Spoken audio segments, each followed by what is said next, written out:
La parole est à Madame Muriel Rességuier. Madame la ministre des Solidarités et de la Santé, nous sommes en 2019, 1% des Français les plus riches concentrent 30% du patrimoine et 38 milliardaires français possèdent autant que les 40% les plus pauvres de la population.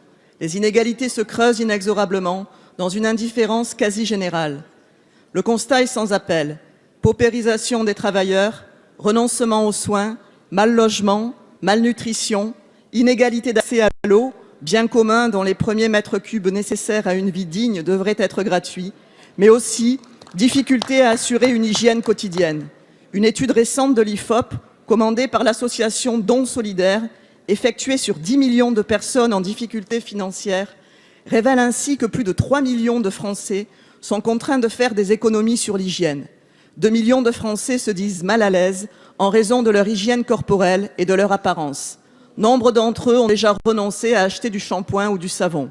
Près de 3 millions de parents déclarent ne pas pouvoir changer régulièrement les couches de leurs enfants. Et plus d'une femme sur 3 ne change pas suffisamment de protection hygiénique ou a recours à l'utilisation de protections de fortune. Madame la ministre, quand on parle d'exclusion, on oublie souvent les stigmates liés au corps. Or, ne pas pouvoir se laver, ne pas pouvoir changer ses enfants, renoncer à passer un entretien d'embauche parce qu'on est mal dans son corps, sont autant d'humiliations vécues par un nombre grandissant de nos concitoyens. Détourner le regard de ceux qui s'enfoncent dans la misère est humainement insupportable, sans oublier les conséquences multiples en termes de santé publique. Il est temps d'agir. Notre pays, exsangue à la sortie de la guerre, a su créer la sécurité sociale en se préoccupant de l'intérêt général. Aujourd'hui, alors qu'il n'a jamais été aussi riche, qui peut croire que la misère est une fatalité sur laquelle l'action et la volonté politique n'ont pas de prise? Madame la ministre, ma question est la suivante.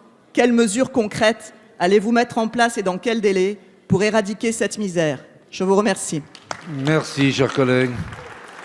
La parole est à Madame Christelle Dubos, secrétaire d'État auprès de la ministre des Solidarités et de la Santé. Merci Monsieur le Président, Mesdames et Messieurs les députés. Madame la députée, en effet, vous faites état d'une étude IFOP qui met en exergue le fait que 2 à 3 millions de Français sont mal à l'aise vis-à-vis de leur hygiène corporelle. C'est un sujet qui est important de souligner et je vous remercie pour l'avoir posé au sein de cet hémicycle. C'est encore un sujet qui est trop peu connu et que nous devons travailler et que nous travaillons actuellement, bien évidemment.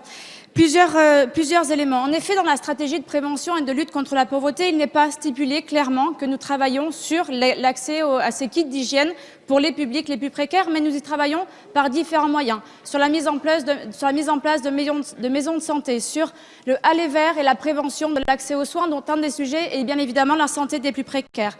Nous travaillons avec les associations qui offrent déjà des kits d'hygiène et sur lequel nous devons encore aller plus loin sur la construction et le financement. Et notamment, j'ai demandé au service de la Direction générale de la cohésion sociale de travailler à ce sujet de façon à pouvoir leur apporter des subventions supplémentaires de façon à ce qu'ils puissent acheter des kits et que ces kits puissent être distribués. Et j'en veux pour preuve, certaines associations le font déjà pour avoir fait des maraudes avec les Restos du Cœur ou la Croix-Rouge. Ces kits sont déjà distribués, mais également vous avez des missions locales qui distribuent ces kits hygiéniques auprès de ces jeunes.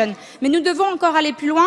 Il y a eu des premières réponses. Les premières réponses, c'était en 2015 une TVA réduite qui est passée de 20 à 5,5% sur les produits d'hygiène de première nécessité, notamment sur le savon, l'hygiène et sur les produits hygiéniques pour les femmes. Et encore, nous avons tout ce travail d'amélioration et le gouvernement s'est engagé lors du projet de loi de finances à pouvoir trouver les solutions de financement, dont celle, je viens de vous dire, par rapport à des subventions qui pourraient être allouées. Donc cette mobilisation sur ce sujet est important. La précarité hygiénique ne doit plus être un tabou et nous devons trouver les bonnes solutions et avec plaisir pour le travailler avec vous. Je vous remercie.